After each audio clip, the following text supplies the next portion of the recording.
तरी झडझोडोनी बहिला निग ये भक्तीचे वाटे लाग जिया पावसी अव्यंग निजधाम माझे महायोग पीठे तटे भीमरथम वरम पुंडरीकाय धातु मुनीन्द्रे समागत्य तिष्ठन् तमानन्दकन्दं परब्रह्मलिङ्गं भजे पाण्डुरङ्गं नमो ज्ञानदेवा नमो ज्ञानसिन्धु नमो ज्ञाननाथा नमो ज्ञानबन्धु नमो ज्ञानकर्त्या नमो ज्ञानपाळा नमो विष्णुरूपा कृपाळा दयाळा नमो सद्गुरु तुकया ज्ञानदीपा नमो सद्गुरु सच्चिदानंद रूपा नमो सद्गुरु भक्त कल्याण मूर्ती नमो सद्गुरु भास्करा पूर्ण कीर्ती जयांचे केलिया स्मरण होय सकळ विद्यांचे अधिकरण तेची बंधू श्रीचरण श्री गुरूंचे ते नमस्कारोनी आता पुंडरीक वरदार विठ्ठल श्री ज्ञानदेव तुकाराम आता तरी झडझोडोनी बहिला निग ये भक्तीचे वाटे लाग जिया पावसी अव्यंग निजधाम माझे। आणि 6वा दिवस सुंदर असं गाव आपलं हे कोणतं गाव? खेबवडे गाव। आणि या गावामध्ये चालू असणारा अखंड हरिनाम सप्ताह नामयज्ञ 16 ज्ञानेश्वरी पारायण 16 आणि या ज्ञानेश्वरी पारायण सोहळ्यातील आजची ही 6व्या दिवसाची प्रवचन रूपी सेवा मज पामराय काय थोरपण पायीची वाहन पायी बरी या जगद्गुरु तुकोबारायांच्या वचनाप्रमाणे जगताचे जगद्गुरु असणारे तुकोबाराय काय म्हणतात की माझ्यासारख्या पामराला काय महत्व आहे? मी एखाद्या पायातल्या चपलीप्रमाणे त्या पायातल्या चपलीच्या ठिकाणी योग्य आहे। जर का जगताचे जगद्गुरु तुकोबाराय असे म्हणत असतील तर त्यांच्या पुढे तुमच्या आमची किंमत काय आहे हो? काहीच नाही। एखादी किडामुंगी असते ना तेवढी सुद्धा तुमची आमची किंमत त्यांच्या समोर नाही। पण ते तुकोबाराय म्हणतात की माझ्यासारख्या पामराला काही महत्व नाही, पण तरी सुद्धा माझ्या त्या तुकोबारायांच्या समोर काही किंमत नसताना सुद्धा इथं बसून बोलण्याचं धाडस करतोय ते म्हणजे माझ्या आई वडिलांची पुण्याई, माझं परम भाग्य आणि माझ्या गुरूंचा आशीर्वाद। या 3 गोष्टींच्यामुळे तुम्हा सर्व श्रोते मायबापांच्या समोर बसून बोलण्याचं या व्यासपीठावर बसून बोलण्याचं धाडस करतोय। ज्ञानोबारायांचं वर्णन आहे की अहो तानियाचे लागता झटे तेने अधिकची पाना फुटे रोषे प्रेम दुनवटे पडियंतियाचे नी। बघा आपण सर्वजण खेडवळ भागातले आहोत। आपल्या घरी गायगुरं आहेत ना? हा, देशी गाई कुणाकुणाच्या घरी आहे? हा, देशी गाईचं वासरू बघा, ते देशी गाईचं वासरू जर त्या गाईला प्यायला सोडलं तर ते जाऊन त्याच्या स्तनाला ढुसणी मारतं। मग ते ढुसणी मारल्यानंतर ती गाई त्याला लात मारते का हो? नाही मारत। उलटी त्या ढुसणीनं त्याचं काय होतंय? प्रेम दुप्पट होतंय। त्या योगानं ती गाई त्याला जास्त दूध पाजते। तसं हे लेकरू तुमच्यासमोर काही 4 ज्ञानाच्या गोष्टी मांडणार आहे। तुम्ही सर्वजण माझे आईवडिलांच्या प्रमाणे आहात। तुम्ही 1 तास शांत बसून शांत चित्तानं ही प्रवचन सेवा ऐकाल ही माझी विनंती आहे। ऐकाल ना? हा, प्रथमतः आले मी तुम्हाला रामकृष्ण हरी म्हणायला सांगितलं। त्याचं कारण का आपण सप्ताह करतो, सप्ताह 8 दिवसाचा आहे। याचं कारण काय हो? सप्ताह का करायचा? सप्ताह का करायचा? तर बघा अखंड समाजाने एकत्रित यावं, या धर्ममंडपात एकत्रित यावं आणि त्या धर्ममंडपात त्या भगवंताचं नामचिंतन करावं। आम्ही लहान होतो त्यावेळेला आम्हाला एक गोष्ट सतत सांगण्यात येत होती। कोणती गोष्ट? एक नातवाची आणि आजोबांची। ते आजोबा त्या नातवाला सांगतात की बाळा एक काम कर, एक काठी घे आणि मला ती मोडून दाखव। आली का गोष्ट ध्यानात? आली का? तो नातू काठी घेतो आणि मोडतो। आता तेच आजोबा दुसरी गोष्ट सांगतात की बाळ्या मी तुला दुसरं काम सांगतो। काट्यांचा एक गट्टा बांधतात आणि तो काट्यांचा गट्टा त्या नातवाच्या हातामध्ये देतात आणि त्याला म्हणतात की बाळ्या आता हा काट्यांचा गट्टा मला मोडून दाखव। मोडतो का गट्टा? मोडतो का? नाही का? कारण काय? त्या गोष्टीतून काय बोध होतो? एकीचं बळ। मग या धर्ममंडपात आपण सर्वांनी एकत्र येऊन जर त्या भगवंताचं नामचिंतन केलं तर ते लवकरात लवकर त्या भगवंतापाशी पोहोचणार आहे आणि त्या भक्तीचं फळ आम्हाला मिळणार आहे. त्यामुळं ज्या ज्या वेळेला गजर होईल, ज्या ज्या वेळेला प्रवचनात म्हणा, भजनात म्हणा किंवा कीर्तनात म्हणा, ज्या ज्या वेळेला त्या भगवंताचा नामस्मरणाचा गजर होतो त्यावेळेला शांत बसायचं नाही. काय करायचं? आपण सुद्धा त्या भगवंताचं नामचिंतन करायचं. असं चालत असणारा अखंड हरिनाम सप्ताह त्यातला 6वा दिवस आणि त्या 6व्या दिवसाच्या प्रवचनरूपी सेवेकरता निवडलेली ओवी ही महावैष्णव संतश्रेष्ठ आळंदी निवासी कैवल्य ज्ञान चक्रवर्ती संतश्रेष्ठ ज्ञानोबा आहे. कोण ज्ञानोबा आहे? एक सुंदर असा अभंग आहे बघा. कैवल्याचा पुतळा प्रकटला भूतळा, चैतन्याचा जिव्हाळा ज्ञानोबा माझा, ज्ञानोबा ज्ञानोबा ज्ञानोबा माझा, चैतन्याचा जिव्हाळा ज्ञानोबा माझा. कोण ज्ञानोबा आहे? हा प्रश्न विचारणं चुकीचं आहे.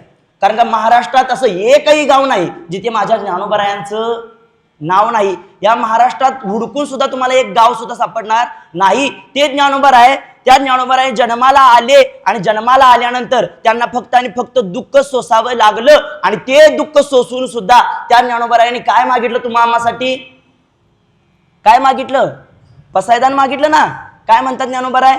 जे खळांची वैकंठी सांडू तया सत्कर्म रेती वाढो, भूता परस्परे पडो मैत्र जीवांची. बघा 16 वर्षाचा तरुण आहे. आपण कीर्तनातून प्रवचनातून ऐकत आलोय की एक हिरो होऊन गेली मराठी सिनेमा सृष्टीतली. त्यांचं नाव दादा कोंडके. त्या दादा कोंडकेंचं एक वाक्य आहे बघा की 16वं वरीस धोक्याचं. का वाटावं मला ते 16वं वरीस धोक्याचं? ज्या 16व्या वर्षामध्ये माझ्या ज्ञानोबारायांनी काय केलं? पवित्र असा ग्रंथ तुम्हा आम्हासाठी ज्ञानेश्वरी सारखा या भगवद्गीतेवरती टीका करून आम्हा सामान्य जनांना कळावं अशा प्राकृत भाषेमध्ये माझ्या ज्ञानोबारायांनी तुम्हा आम्हासाठी साध्या सोप्या सरळ भाषेत ओघवत्या वाणीमध्ये आम्हाला साहित्य उपलब्ध करून दिले. ते ज्ञानोबा आहे. किती वर्षाचे होते? 16व्या वर्षाचे होते. मग आम्हाला आमचे तरुण कुठे आहेत 16व्या वर्षाचे? आता आहेत मंडपात? आहेत का? नाहीत. कुठे गेले तरुण? त्याच 16व्या वर्षामध्ये माझ्या छत्रपती शिवरायांनी स्वतःचं बोट कापून आपल्या रक्ताचा अभिषेक रायरेश्वराला घातला आणि काय मागितलं त्या रायरेश्वराला? हे स्वराज्य व्हावे, हे तो श्रींची इच्छा. आणि तिथून त्या तोरण्याला तोरण बांधलं 16व्या वर्षामध्ये. का वाटावं आम्हाला 16वं वर्ष धोक्याचं? काल सांगितलं ना 16वं वर्ष धोक्याचं नाही, कशाचं आहे? मोक्याचं आहे. काय करायचंय नाही आता इथूनच करायचं आहे. ते ज्ञानोबा जन्माला आले. जन्माला आल्यापासून आमचे गुरुजी नेहमी सांगत असतात की चांगल्या रस्त्याला गतिरोधक आणि चांगल्या माणसाला विरोधक हे असतातच. गतिरोधक म्हणजे काय?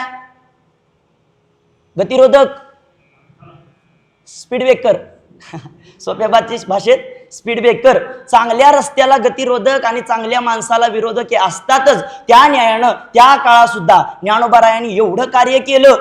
काय मागितलं? दुरितांची तिमिर जाओ, दुरितांचा वाईटपणा जाऊ दे.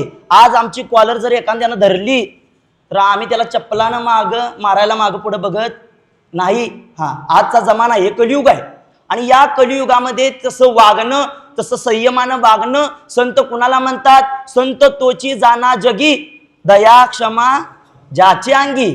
ज्याच्या अंगात दया क्षमा शांती हे गुण आहेत त्याला संत म्हणावं.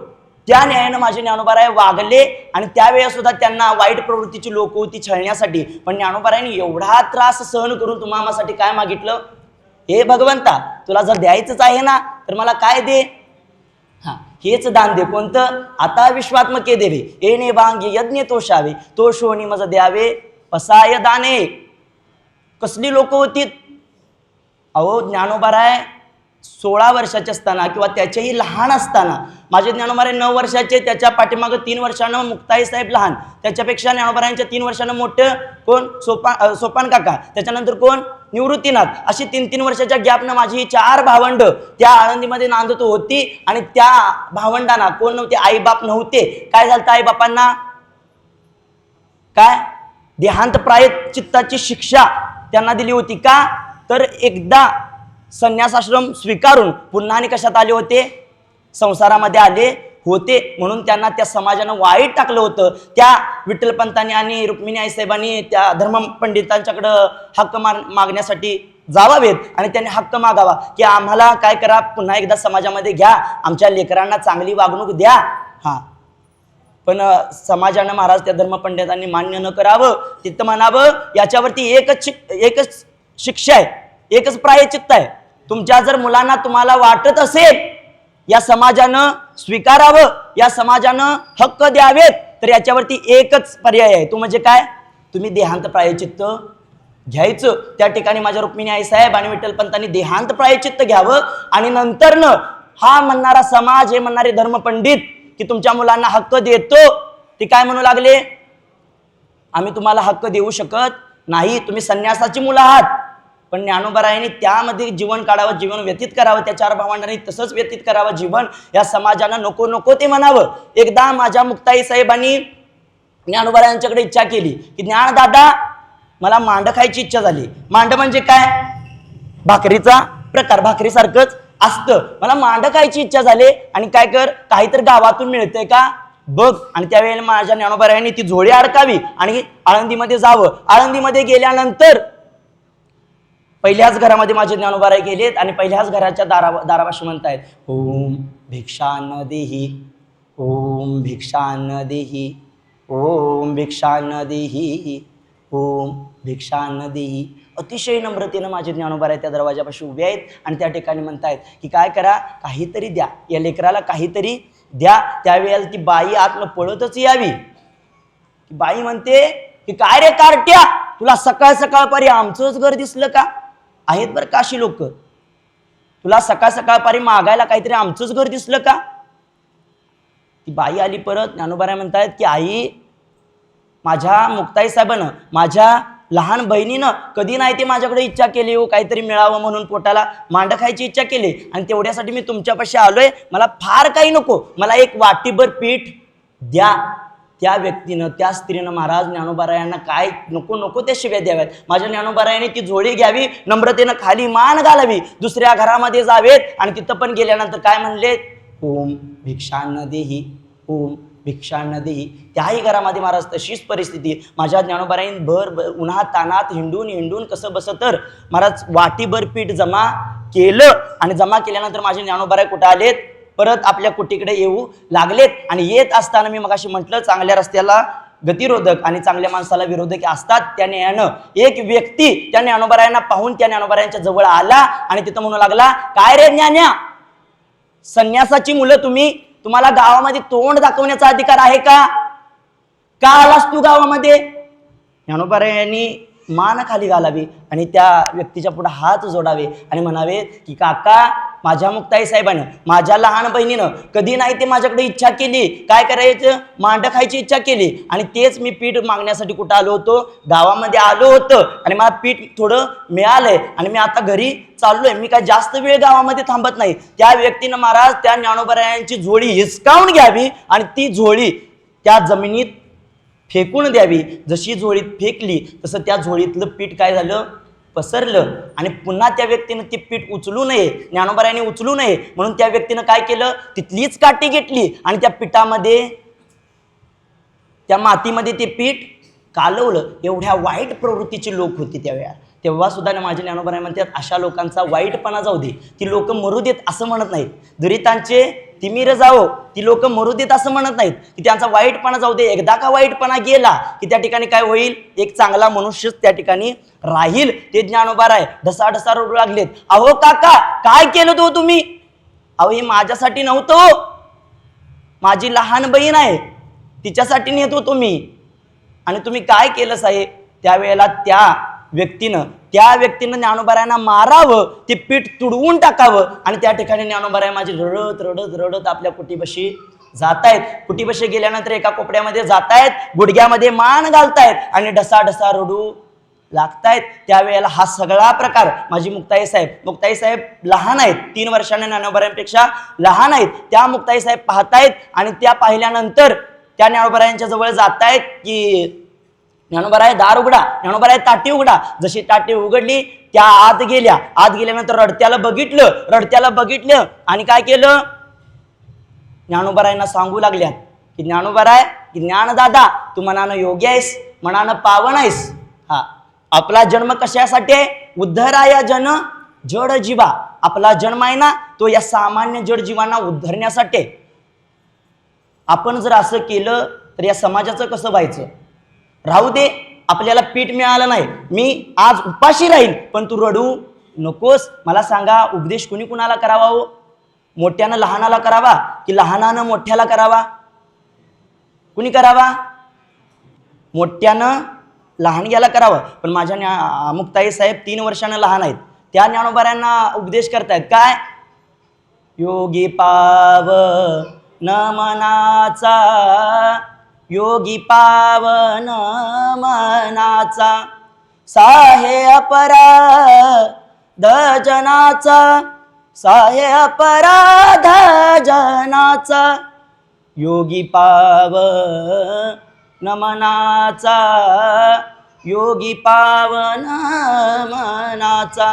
ही ज्ञानदादा, तू मनानं योगी आहेस, मनानं पावन आहेस. तू जर असं केलंस तर आम्ही कुणाकडे बघायचं रे? आणि त्यावेळेला त्या मुक्ताई साहेबांनी उपदेश केला त्या ज्ञानोबारायांना, आणि माझ्या ज्ञानोबारायांनी तो उपदेश मान्य करावा आणि ज्ञानोबारायांच्या हातून एक अद्भुत असं कार्य घडावं. ते म्हणजे कोणतं? तर त्या भगवद्गीतेवरती टीका करून, त्या 700 श्लोकांवरती टीका करून 9000 ओव्या तुम्हा आम्हासाठी माझ्या ज्ञानोबारायांनी रचाव्या. आणि त्याच 9000 ओव्यातल्या ह्याच 18 अध्यायामधल्या ह्याच 9व्या अध्यायामधल्या 516व्या क्रमांकामध्ये माझे ज्ञानोबाराय सांगतायत की तरी झडझोडूनी वहिला निक ये भक्तीची ये वाटे लाग जिया पावसी अव्यंग निजधाम माझे. काय सांगतायत ज्ञानोबाराय? तरी. मग तरी हा शब्द कधी येतो? तरी आम्ही लहान होतो त्यावेळेला आम्हाला निबंध असायचे की मी पंतप्रधान झालो तर, मी सरपंच झालो तर, असे निबंध असायचे ना. मग तरी हा शब्द कधी येतो? तर अगोदर काहीतरी प्रयोजन पाहिजे. म्हणजे प्रयोजन नेमकं कोणतं? तर याच्या सुद्धा पाठीमागं काहीतरी प्रयोजन आहे. मग ते प्रयोजन नेमकं कोणतं ते आपण पाहू. तर 83,99,999 जीव योनी भोगून तुम्हा आम्हाला हा नरदेह प्राप्त झाला. मग हा नरदेह कसा आहे हो? नरदेह दुर्लभ जाना, शतवर्षाची गणना, त्यामध्ये दुःख यातना, तुम्ही आठवा मधुसूदना, तुम्ही वासुदेव वासुदेव म्हणा. काय? नरदेह दुर्लभ आहे, नरदेह दुर्मिळ आहे. आणि असा असणारा नरदेह तुम्हा आम्हाला 83,99,999 जीव योनी भोगून तुम्हा आम्हाला प्राप्त झालाय. मग तो मिळत असताना कसा मिळाला आम्हाला? त्यासाठी काहीतरी मोल द्यावं लागलंय का? किंवा जन्माला यायच्या अगोदर आपल्या वडिलांनी त्या ग्रामपंचायतीमध्ये जाऊन एवढं माझं डिपॉझिट घ्या, माझा मुलगा आज जन्माला येणार आहे, असं काहीतरी रक्कम द्यावी लागली का? नाही. मग नरदेह कसा मिळालाय? कसा मिळालाय आम्हाला? तो नरदेह मिळत असताना आम्ही म्हणतो आम्हाला फुकट मिळालाय, याचं काही किंमत आम्हाला द्यावी लागली नाही. आणि असं म्हणतात की जे फुकट मिळतं त्याची किंमत नसते ना. तसं तुम्हा आम्हाला हा नरदेह फुकट मिळालेला नाही. संत सांगतात की हा नरदेह त्या भगवंतानं तुम्हा आम्हाला दान स्वरूपात दिलाय. जेणे हा जीव दिला दान, तयाचे करीन चिंतन, जगत जीवन नारायण गायीन गुण तयाचे. त्या भगवंतानं तुम्हा आम्हाला हा नरदेह दान स्वरूपात दिलाय. मग तो दान देत असताना त्याचं भाडं आम्हाला त्या भगवंताला काय द्यायचं आहे? तर त्याच प्रमाणामध्ये सांगतायत की गायीन गुण तयाचे, गायीन गुण तयाचे. त्या भगवंताचं त्या गुणगान गाणं हेच या जन्माचं सार्थक आहे, हेच या जन्मात येऊन करायचं आहे. किंवा देवे दिला देह भजना गोमटा, त्या भगवंतानं आम्हाला हा भजनासाठीच नरदेह दिलाय. फक्त भजनच करायचं आहे. असोनी संसारी जीवे वेगू करे, या संसारात राहून त्या भगवंतालाच आठवायचं आहे. 83,99,999 जीव येऊन आहेत. मग त्यामध्ये गाढव असेल, माकड असेल, गाय असेल, म्हैस असेल, कुत्रा असेल, असे अनेक प्राणी आहेत. त्या सर्वांना आता मी जर इथं म्हटलं प्रवचन चालू आहे, या प्रवचनामध्ये जर का आपल्या घरामध्ये मांजरं आहेत ना, मांजरं गायी म्हशी आहेत ना, त्या म्हशीला म्हणा किंवा त्या मांजराला म्हणा की तुला आज ज्ञानेश्वर महाराजांच्या, सत्यजित महाराजांच्या कीर्तनाला जायचं आहे, आणि आवर आणि 2 तास त्या प्रवचनात कीर्तनात येऊन बसायचं, ते हलायचं नाही. बसल का मांजर? बसल का?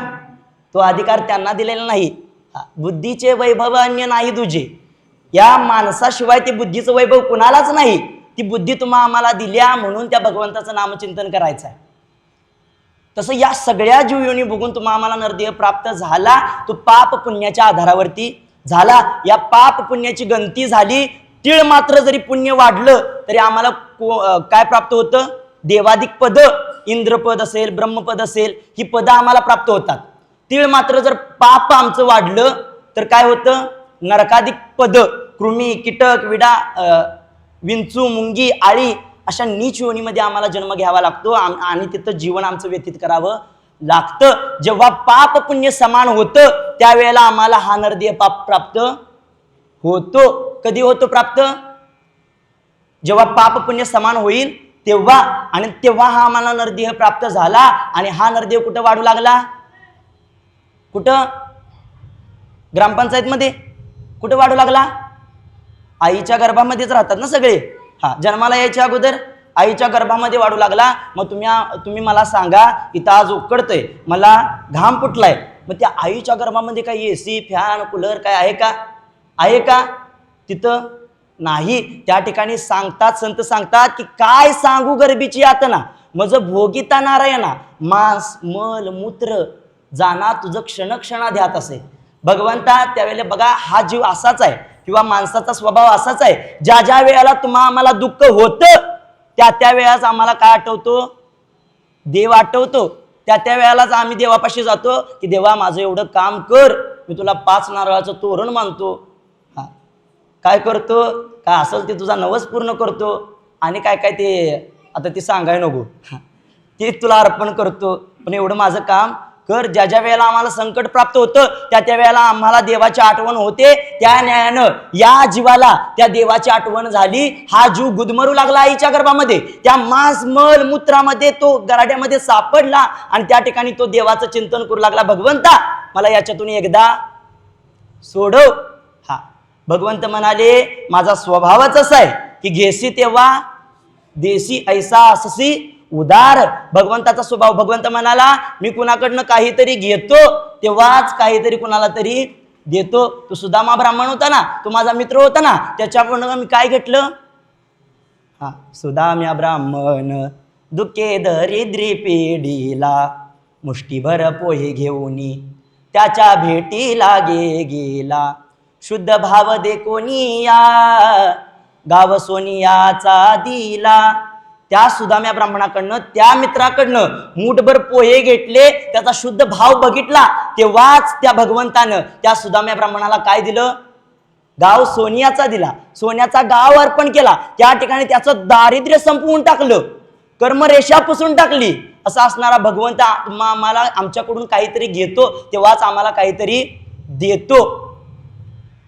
आपल्या महाभारतातलं उदाहरण आहे, आपण नेहमी ऐकतच होतो की द्रौपदीला साड्या पुरवल्या भगवंतानं. किती साड्या पुरवल्या?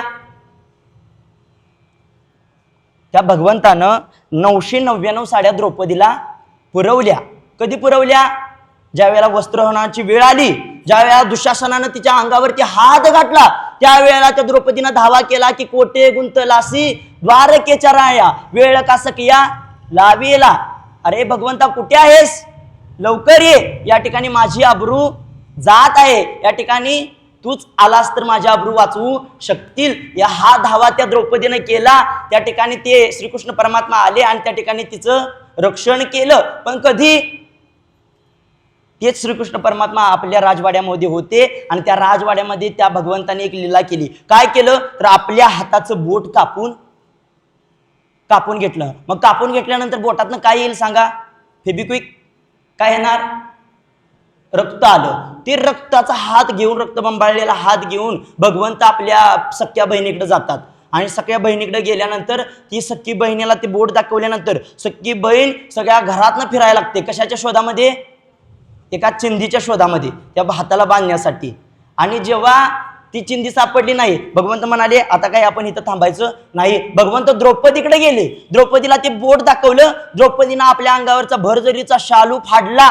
ते बोट बघितला आणि ते शालू फाडलेली चिंधी त्या बोटाला गुंडळली. आणि त्या चिंधीला किती धागे होते? 999. ज्यावेळी द्रौपदीला वेळ आली वस्त्रहरणाची, त्यावेळेला धावा केला भगवंताचा. त्यावेळेला भगवंत आले आणि जेवढे धागे त्या चिंधीला होते तेवढ्याच साड्या त्या द्रौपदीला पुरवल्या, 999 साड्या पुरवल्या आणि 999 संपल्यानंतर 1000वा पितांबर आपल्या अंगावरचा भगवंतानी स्वतः सोडून दिला. ज्या वेळेला तो पितांबर सोडला त्यावेळेला भीष्म म्हणाले की अरे दुर्योधना, तुला काय कळतंय का? ही काय साधं सुधं वस्त्र नव, ही साधी सुधी साडी नव, हे काय आहे? भगवंताचा पितांबर आहे. याला जर हात लावशील ना तर जाग्यावर भस्म होशील, जाग्यावर राख होशील. असं म्हटल्यानंतर तो दुःशासन मागं सरला. त्या ठिकाणी द्रौपदीचं रक्षण झालं. मला तुम्हाला सांगायचं काय, त्या द्रौपदीकडनं भगवंतानं ती चिंदी बांधून घेतली. त्या चिंदीला 999 धागे होते. तेवढ्याच साड्या त्या भगवंतानं द्रौपदीला पुरवल्या. मला सांगायचं काय, तो भगवंत तुम्हा आमच्याकडून काहीतरी घेतो तेव्हाच तुम्हा आम्हाला काहीतरी देतो. असा असणारा भगवंत, अशा असणाऱ्या भगवंताकडं त्या जीवानं याचना केली, त्या जीवानं प्रार्थना केली, भगवंता मला या आईच्या गर्भामध्ये खूप त्रास होतोय रे, मला याच्यातून सोडव, एक वेळ करी या दुःखा वेगळे. भगवंता मला याच्यातून सोडव. भगवंत म्हणाले मला काय देशील?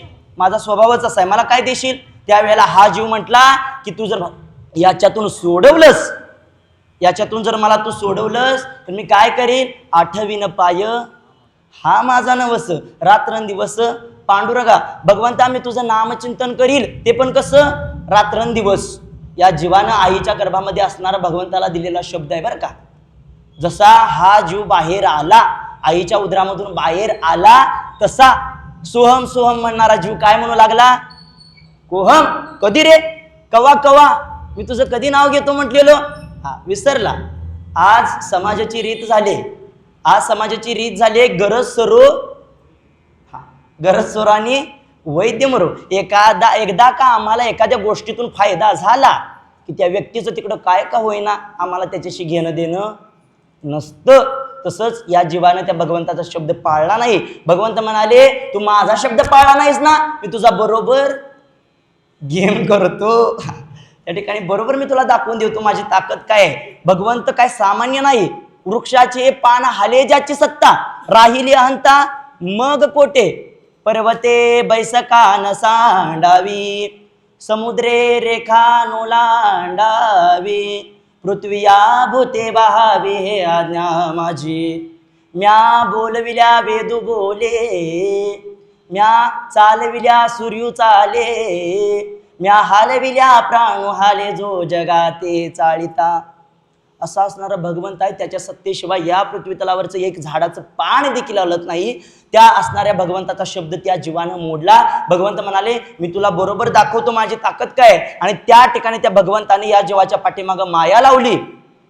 माया लावल्यानंतर आम्ही या जन्माला आलो, या संसारात आलो. व तुम्ही मला सांगा, या संसारात आल्यानंतर जगी सर्व सुखी असा कोण आहे का? आहे का? या जगात सर्व सुखी असा कोणीच नाही. या जगात प्रत्येकाला कशाचं ना कशाचं तरी दुःख आहे. हा माझं लगीन होईना याचं दुःख कुणाकुणाला तर आहे, लगीन झालं तर मुलबाळ होईना याचं दुःख कुणाकुणाला तर आहे, लगीन झालं तर सून सवची वागना याचं दुःख कुणाकुणाला तर आहे, पोरग सवचं वागना याचं दुःख कुणाला.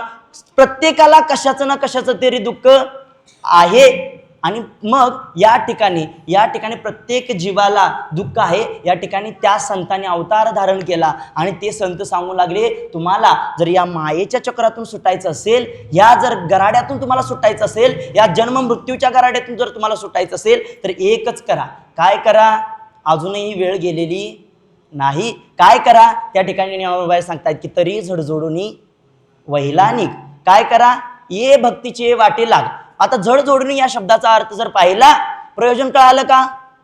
या दुःखातून जर तुम्हाला सुटायचं असेल तर एकच करा, जी संतांनी वाट दाखवून दिले त्या वाटेनं चाला, असं संत ज्ञानोबा सांगतायत. मग ती वाट कोणती?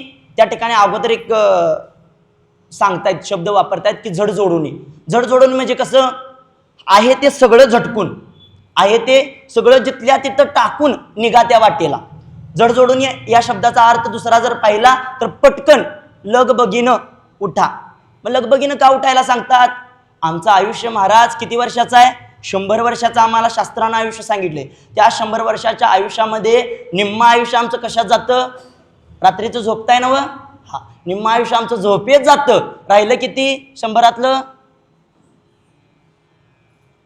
100तलं हा 50 वर्ष आयुष्य. त्यामध्ये आणि काय काय, आमचं कॉलेज आलं, आमची शाळा आली, त्यामध्ये आणि लग्न आलं, त्यामध्ये संसार आला. राहिलं काय? काय भजनासी उरले ते पाहे का? काय भजनाला उरले पाहे सांगा? काहीच नाही. लगबगीनं उठा, उठा जागे वारे आता, स्मरण करा पंढरी नाथा, भावे चरणी ठेवा माता, चुकवी व्यथा जन्माच्या. उठा, लगबगीनं उठा, तातडीनं उठा. हा, करावी तातडी परमार्थाची, तातडीनं उठा. वेळेला अनन्यसाधारण महत्व आपल्या जीवनामध्ये सांगितलंय. एक मोठे वक्ते आहेत, एक मोठे अधिकारी आहेत, त्यांचं नाव IPS विश्वास नांगरे पाटील. त्यांचं एक भाषण आहे बघा सुंदर, की वेळेला अनन्यसाधारण महत्व आहे. एका वर्षाचं महत्व जर तुम्हाला जाणून घ्यायचं असेल तर त्या वर्षाचं महत्व त्या व्यक्तीला विचारा की ज्या व्यक्तीनं वर्षभर अभ्यास केला नाही आणि परीक्षा आल्यानंतर पुस्तक हातामध्ये घेतलं आणि पुस्तक हातामध्ये घेतल्यानंतर 10वीच्या परीक्षेमध्ये एका मार्कानं काय झालं, नापास झालं. त्या व्यक्तीला त्या एका वर्षाचं महत्व विचारा. वर्षभर इकडं तिकडं गावभर हिंडलं, अभ्यास केला नाही. वर्षभर जर अभ्यास केला असता तर तो पास झाला असता, पुढं कॉलेजला ॲडमिशन घेता आलं असतं. त्या व्यक्तीला विचारा त्या एका वर्षाचं महत्व. त्याच्याही पुढे जाऊन एका महिन्याचं जर महत्व तुम्हाला जाणून घ्यायचं असेल तर ज्या आईनं 8व्या महिन्यामध्येच आपल्या बाळाला जन्म दिलाय ना, त्या आईला विचारा एका महिन्याची किंमत. ती आई सांगेन तुम्हाला एका महिन्याची किंमत. त्याच्याही पुढं जाऊन तुम्हाला जर एका आठवड्याची किंमत जाणून घ्यायची असेल तर त्या साप्ताहिकाला विचारा की त्या बातम्या गोळा करण्यासाठी कुठं कुठं जावं लागतं, कोणाकोणाच्या पाया पडावं लागतं. नवे नवे तर एक एकदा बातम्या नसल्या तर खोट्यासुद्धा बातम्या त्यातच ठोकून द्याव्या लागतात. ती एका आठवड्याचे महत्त्व त्या साप्ताहिकाला विचारा. त्याच्याही पुढे जाऊन एका दिवसाचं तुम्हाला जर महत्त्व जाणून घ्यायचं असेल तर रोजंदारी करणाऱ्या मनुष्याला विचारा की ज्याची मुलं माझे वडील काहीतरी खायला घेऊन येतील या आशेवरती बसलेली असतात. एका दिवसाच्या पगारावरती महाराज 250-300 रुपयासाठी दिवसभर त्या उन्हात तानात काम करावं लागतं. त्या व्यक्तीला विचारा एका दिवसाचं महत्त्व. त्याच्याही पुढं जाऊन एका जर तासाचं महत्त्व तुम्हाला जर जाणून घ्यायचं असेल तर काकडा आमचा कितीला चालू होतो? काकड्याला कोण कोण येते? हां, तुम्ही येताय. काकडा किती वाजता चालू होतो? 5 वाजता चालू होतो. सप्तो कितीला? हां, तर का 6ला 5 मिनटं जरी कमी असली ना तरी काय काय मंडळी उठून जातात बघा आरतीची ताटं घेऊन. हां, आणि एका तासाला सुद्धा महत्त्व आहे. आता जर या समाजामध्ये पाहिलं तर आता सगळे त्या प्रेमामध्ये अडकल्या. हां, जर का एखादा जर खरोखर प्रेम करत असतील एखाद्या व्यक्तीवरती, जर त्याची तळमळ पाहायची, 1 तास त्या व्यक्तीला भेटण्यासाठी किती तो तळमळत असतो. त्या व्यक्तीला विचारा, आम्हाला विचारा, आमचा 1 तासाचा काकडा चुकला तर काय होतं? त्या ठिकाणी दिवसाचं जजमेंट सगळं बिघडतं. तसं एका तासाला सुद्धा अनन्यसाधारण महत्व आहे. त्याच्याही पुढे जाऊन एका मिनिटाचं महत्व जर तुम्हाला जाणून घ्यायचं असेल तर नुकतीच आता मी मगाशी जाणार होतो बरं का कोल्हापूरला. हां, आणि हरिपाठ झाला आणि त्या चौकामध्ये गेलो आणि चौकामध्ये गेल्यानंतर पाहिलं माझ्या पुढ्यातनंच ST शाहू मैदानला गेली. आता म्हटलं ST गेली, जायचं राहून गेलं. त्या ठिकाणी 1 जर मिनिट आपला त्या रेल्वे स्टेशनवरती आम्ही सगळे पंढरपूरला जातो. पंढरपूरला जात असताना रेल्वे बरोबर 3:05 तिथून हलणार. त्याच्या पुढे 1 मिनिट सुद्धा नाही. तो जर 1 मिनिट आम्ही मागं असू तर ती आम्हाला रेल्वे सापडणार नाही. त्या एका मिनिटाचं महत्त्व त्या व्यक्तीला विचारा ज्याची ST, ज्याची रेल्वे चुकली. त्या एका मिनिटाचं महत्त्व तो तुम्हाला सांगेन. त्याच्याही पुढे जाऊन सेकंदाचं महत्त्व तुम्हाला जर जाणून घ्यायचं असेल तर नुकताच ज्याचा ॲक्सिडेंट होता होता वाचलाय त्या व्यक्तीला विचारा. तो म्हणतो बघा, अरे बाप रे, थोडक्यात वाचलो, नाहीतर हिता असतो तर 100% गेलो असतो. त्या एका सेकंदाचं महत्त्व त्या ॲक्सिडेंट होता होता वाचलेल्या व्यक्तीला विचारा. त्याच्याही पुढे जाऊन मायक्रो सेकंद आहे. त्या मायक्रो सेकंदाचं महत्त्व जर तुम्हाला जाणून घ्यायचं असेल तर आपल्या देशामध्ये ते बोल्ट नावाचे काहीतरी धावपटू आहेत ना. हां, ते बोल्ट नावाचे धावपटू ते 100 मीटरचं त्यांचं रेकॉर्ड आहे. काहीतरी 12 सेकंद का काहीतरी 9 सेकंद 9.52 सेकंदाचं काहीतरी त्यांचं रेकॉर्ड आहे, वर्ल्ड रेकॉर्ड. त्या वर्ल्ड रेकॉर्डमध्ये 9.52 ऐवजी 9.51 जरी आलं तर त्या ठिकाणी ते काय होतात, स्पर्धेमध्ये हारतात, ते जिंकू शकत नाहीत. तो मायक्रो सेकंद सुद्धा महत्त्वाचा आहे. त्या मायक्रो सेकंदासाठी वर्षानुवर्ष मेहनत घेतल्या त्या व्यक्तीनं, तेव्हा कुठं तर 9.52 सेकंदामध्ये ते 100 मीटर मारतायत. असं असणारं वेळेचं अनन्यसाधारण महत्त्व आहे. म्हणून लगबगीनं उठा.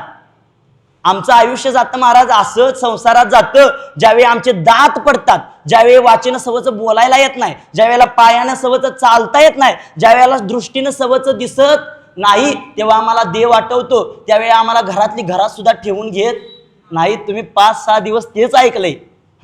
घरातली तुकोबारायांचं प्रमाण आहे की तुकोबाराय संत म्हणतात की मर नका बाबा हे मेलं, अशी काय म्हणतात, घरातली म्हणतात. त्या ठिकाणी त्या व्यक्तीला काहीही किंमत राहत नाही. ज्या वेळेला नाक मूक गळू लागले, लाळ आणि शेंबूड, श्वानापरी गती झाली, श्वानापरी गती झाली, अवघे करती हाड हाड. प्रत्येक जण आम्हाला काय म्हणतं, जावा जरा देवळात जाऊन बसा. कधी, जेव्हा आमच्या तोंडामध्ये दात शिल्लक राहत नाही, जेव्हा आम्हाला सवचं बोलता येत नाही, आमची काहीच किंमत राहत नाही, त्यावेळेला आमचे घरचे सुद्धा म्हणतात, जावा देवळामध्ये पारायण चालू आहे, नाश्ता येतोय सकाळचा, जेवण येतंय, हरिपाठ असतोय, कीर्तन असतंय, 4 गोष्टी कानावर पडत्यात, जावा जरा देवळात जाऊन बसा. घरचे म्हणतात आमचे. ही वेळ आमच्यावरती येते तेव्हा आम्हाला देव आठवतो, तेव्हा आम्हाला ते मंदिर दिसतं, तेव्हा आम्हाला तो पंढरीश परमात्मा दिसतो. पण त्यावेळेला काय उपयोग आहे का हो? ज्यावेळी तोंडात दात होते, ज्यावेळेला आम्हाला सवचं बोलता येत होतं, त्यावेळेला भगवंत म्हणत होता की तू माझ्याकडे ये, माझं नामचिंतन कर. पण त्यावेळेला हा जीव त्या भगवंतापाशी गेला नाही. ज्या वेळेला त्याचं दात पडत बोलता येईना त्यावेळेला त्या भगवंताकडे गेला आणि भगवंतापाशी म्हणू लागला राम राम राम राम. पण राम राम म्हणता येत होतं का? दात पडलेलं बोलता येत नव्हतं, त्यामुळे काय म्हणू लागला, लांब लांब लांब. भगवंत म्हणाला आता तू लांबच राहा, माझ्या जवळच येऊ नकोस. अशी आमच्या वेळेला आम्ही किंमत दिली पाहिजे. जो परमार्थ करायचा, जो तारुण्यातच केला पाहिजे. वानप्रस्थ असेल, आम्हाला काय सांगितलंय, प्रत्येक गोष्टी आम्हाला वानप्रस्थ पण कधी करायचं आहे, ज्या वेळेला आमची उतारत वय होईल त्यावेळेला वानप्रस्थ स्वीकारायचा आहे, योग्य वेळात परमार्थ करायचा आहे.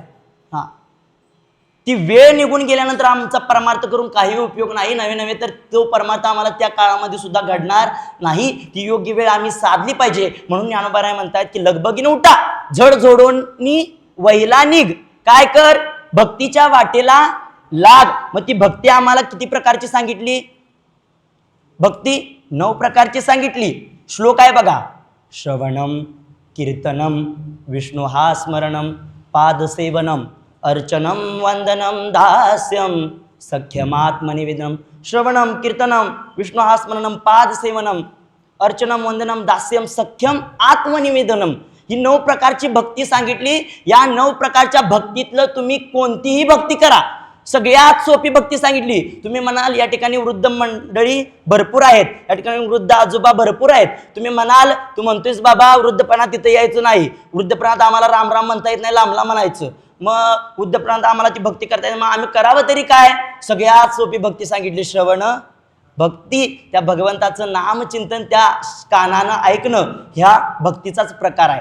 ते जरी आम्ही इथं बसून केलं तरी ती भक्ती आम्हाला प्राप्त होणार आहे. नवे तर संत सांगतात, तुम्ही आई का रे कान माझ्या विठो बाचे गुण.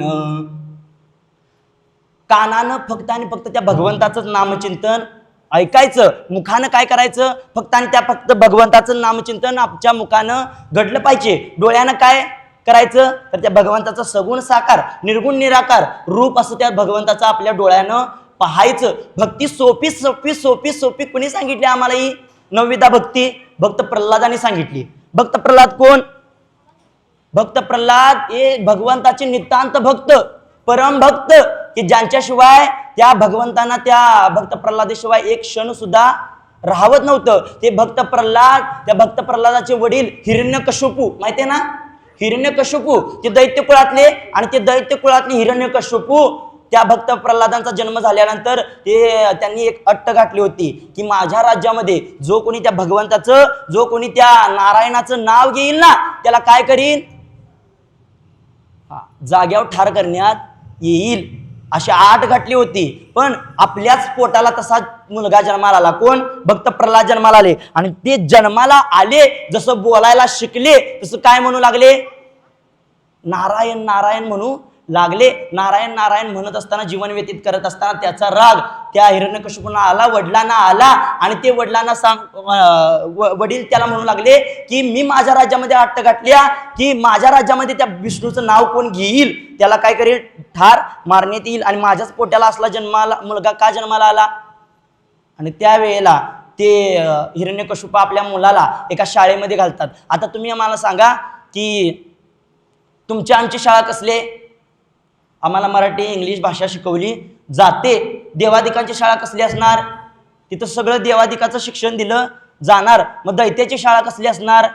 कोणाला ठार कसं मारायचं, कोणाचा खून कसा करायचा, कोणाचा हाफ मर्डर कसा करायचा, चोऱ्या लबाड्या कशा करायच्या, हे सगळं त्या शाळेमध्ये शिकवलं जात होतं. त्या शाळेमध्ये त्या भक्त प्रल्हादाला घालण्यात आलं. घातल्यानंतर त्या ठिकाणी त्यांचं शिक्षण चालू झालं. आणि शिक्षण घेतल्यानंतर भक्त प्रल्हादांचं मन राहिलं नाही, मन त्या ठिकाणी रमलं नाही. आणि काही कालावधी गेल्यानंतर त्याचे वडील, पालक भेट म्हणू आपण त्याला, पालक भेटीसाठी त्याचे वडील त्या शाळेमध्ये आले. शाळेमध्ये आल्यानंतर ते म्हटले माझा मुलगा काय काय शिकला हे जरा पाहू दे. आता हे राजे होते म्हणल्यावर त्या ठिकाणी खुर्ची देण्यात आली. खुर्चीवर बसले. आपल्या मुलाला बोलवण्यात आलं. भक्त प्रल्हादाला मांडीव घेतलं. मांडीवर घेतल्यानंतर त्या भक्त प्रल्हादाला हिरण्यकशिपू म्हणतो की बोल तू काय काय शिकला शाळेमध्ये?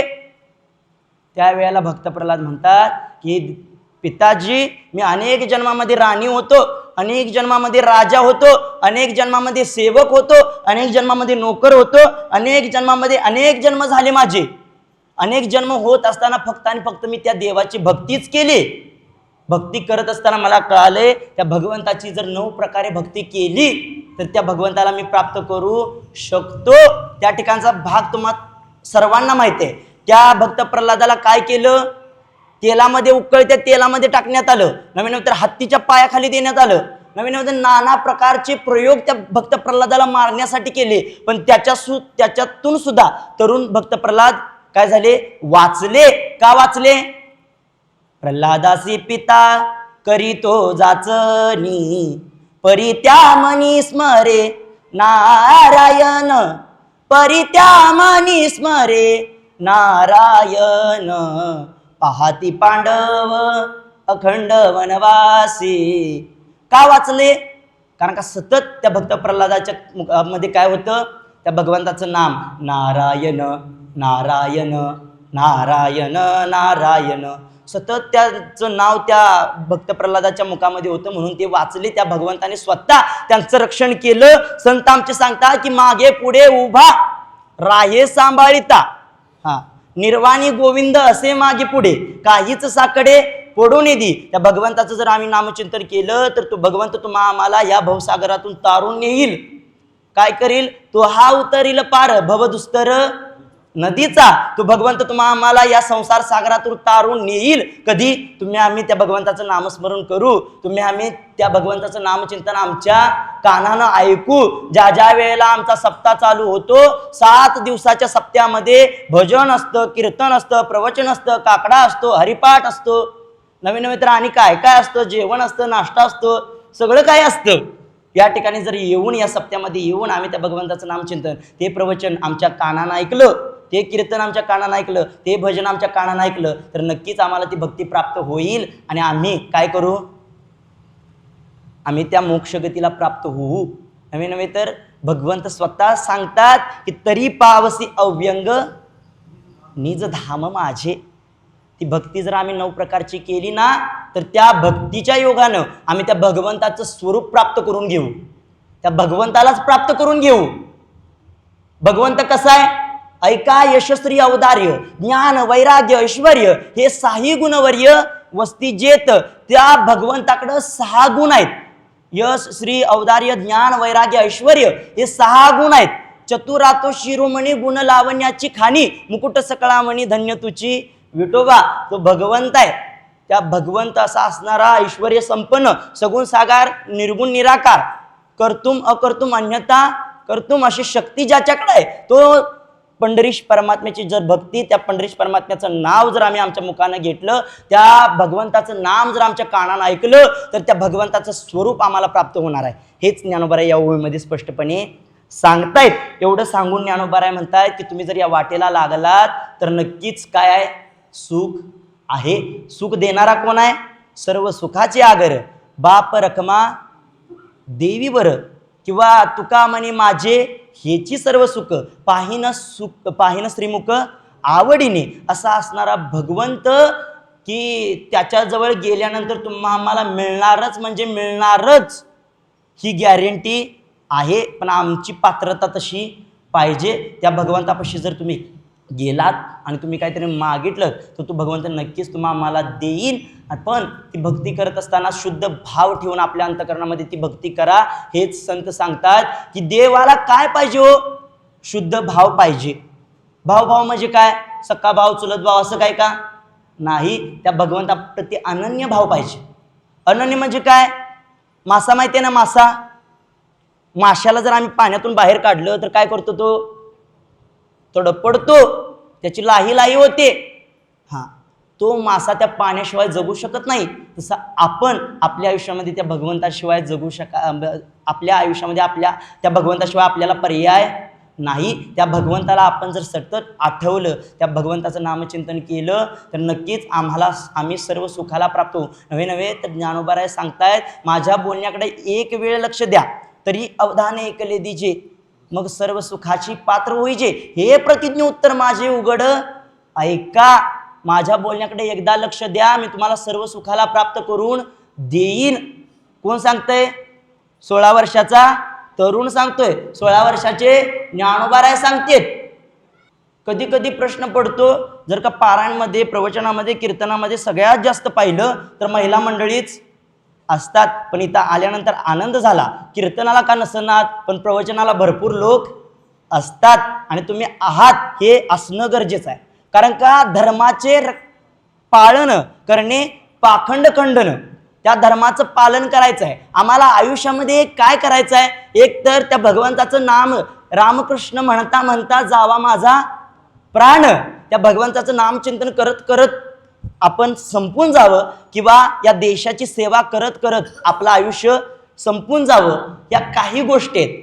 तसं धर्माचं पालन आपल्या हातून घडावं, काहीतरी धर्मकार्य घडावं. बाहेरच्या गावाहून सर्व मंडळी आले, ताळकळी, विनेकरी, माळकरी सर्वजण. तुम्हा सर्वांच्या चरणावरती सेवा अर्पण करून सेवेला पूर्ण विराम देतो. क्षमा करा अपराध महाराज तुम्ही सिद्ध, पायाच्या प्रसादे काही बोलिलो विनोदे, मज क्षमा करणे संती नो हे अंगभूत युक्ती.